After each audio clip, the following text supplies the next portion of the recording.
ګوره یو غریب سړی و په یو غر کې به کار کوه هغه روزانه به یې کاڼي ماتول دونه پیسې به یې ګټلې چې د هغه بېله ټایم تېرېدو مازدیګر به کور ته را روان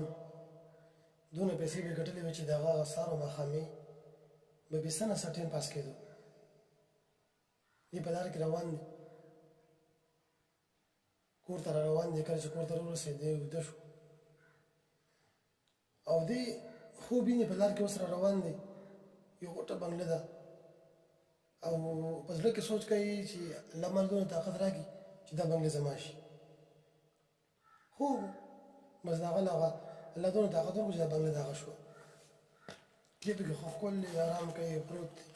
مزدوران دي سیدي سیدي سیدي خو چې کله دې بار در ووتو یو کس دی سیاستدان چې په لکاو خلکو ته راغونډ شوي دي او لکاو خلکو د هغه تقریر کوي یو ناشنا عزت دی د هغه نوکران دي او څه دي او څه دي سکیورټي ده څه ده دی وایي چې ارمان زه دا وي بس دې سیاستدان شو سیاستدان شو د هغې نه بس دې لګیا دی په یو ځای کې روان دی په یو لاره باندې او نور ډېر تیز راغی به د باندې دونه ګرمي وشو چې دې ټینګېدی نه شو دی ویله د سیاسي نه خو سیاست د یو سړی سیاستدان نه خو دا نور ډېر طاقتور دی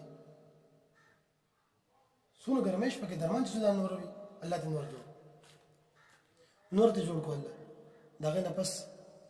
وریځ راغله هغه یې پناه کړو دې وایي د نور نه خو دا وریځ طاقتوره ده ځکه چې ګوره نو وریځ راغله غوڼ نور یې پناه کړو زه یې غوڼ پناه کړم الله زما نه وریځ جوړه بس دغه نه وریځ جوړه شوه وریځ ته جوړه شوه لږ ساعت په اسمان کې وسیله راغلې ستا ختمه جاویله د دې وریځ نه خو سیله زیات طاقتوره ده الله زما نه سیله جوړه دغه نه الله سیله جوړه چې کله ته سیله جوړه شوه دغه نه نو دې اوس په تیز رفتار کې چلیږي او په یو غر باندې خپل پل طاقت ولګو خو غر د ځګې نه وړه غر د خپل ځګې نه وړه کېدو نو دی وایي الله وایي سیله نه خو دا غر طاقتور دی زمان دا غر جوړ کړي دغه نه غر جوړ شو خوب خو دا یو قصه ده یو ناشنا عبرت په دې کې پروت دی د هر چا دپاره دغه نه چې کله غر جوړ شو بس په دې غر کې یو کس لګیا دی او کاڼي ماتی کاڼي ماتی ټکار راخېږي اوس دی وایي چې زما نه خو طاقتور بل یو کس دی چې دا کاڼي ماتی الله زمان دا جوړ کړي خو د هغه نه هغه نه جوړېږي ولې ځکه چې دی په حقیقت کې هغه و دغه مزدور چې په غره کې به کاڼي ماتول دی په حقیقت کې دغه مزدور دغه نه جوړ چې راپاسېدو هم حق و یعنې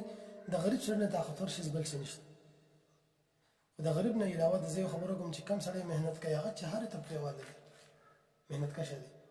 دغه نه طاقتور په دنیا کې هېڅوک هم نشته همت بایلل نه دی پکار همت هر کار کې مثال طور باندې څونه هم غریب دی څونه هم سخته مزدوري کې همت مه بایله او ارادې غټې ساته غټې ارادې ساته